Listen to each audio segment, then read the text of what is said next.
ഇവന്റെ പേരാണ് വാസു. ഇവനെ നാട്ടുകാർ വിളിക്കുന്നത് ഫ്ലോപ്പസ്റ്റ് വാസു എന്നാണ്. കാരണം എന്താണെന്ന് വെച്ചാൽ ഇവന് ഏത് പണി കിട്ടിയാലും അത് ഫ്ലോപ്പ് ആയിരിക്കും. അങ്ങനെ ഇരിക്കുമ്പോഴാണ് അവന്റെ അമ്മാവന്റെ ചേട്ടന്റെ മോൻ വരുന്നത്. എടാ അളിയാ, നിന്റെ വർഷങ്ങളുടെ സ്വപ്നമല്ലേ അളിയാ നിനക്ക് പ്ലെയിൻ ഓട്ടിക്കണമെന്ന്. നിന്റെ പ്ലെയിൻ ഓട്ടിക്കാനുള്ള സമ്മതിച്ചളിയാ. നിനക്ക് പ്ലെയിൻ ഓട്ടിക്കാൻ എനിക്ക് അറിയാലോ. എനിക്ക് ഇപ്പൊ തന്നെ പോണം. പോളയാ എന്റെ സ്വപ്നം പ്ലെയിനൊക്കെ ഓട്ടിക്കാൻ അറിയാലോ. എന്തായാലും പ്ലെയിനിൽ കയറ്. നിങ്ങളുടെ അളിയൻ പറഞ്ഞ പ്ലെയിനൊക്കെ ഓട്ടിക്കാൻ അറിയാം. ഓ സാർ, എന്റെ ആക്സലറേഷൻ എവിടെ കിടക്കണ? ഈ സ്വിച്ച് വല്ലോ ആയിരിക്കും. ഞാൻ പറത്തിയേ ടിങ്കിടിങ് കാലേ. ഈ സ്വിച്ച് എന്തൊരു സാധനം? ഇതൊന്ന് പുതുക്കി നോക്കാം. എടാ അത് പിതുക്കല്ലേ, വളയൂടാ വണ്ടി.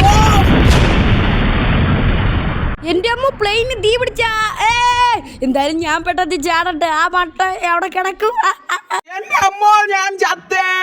ഈ മണ്ടനെയൊക്കെ ആരാന്താ എടുത്തത്? Good bye. എന്റെ അമ്മോ, ഭാഗ്യത്തിനൊന്നും പറ്റിയില്ല. ബോസ് അവിടെ പോയി. പോട്ട്. എന്തായാലും ഈ പണി പോയി, അടുത്ത പണി നോക്കാം. ലൈക്ക്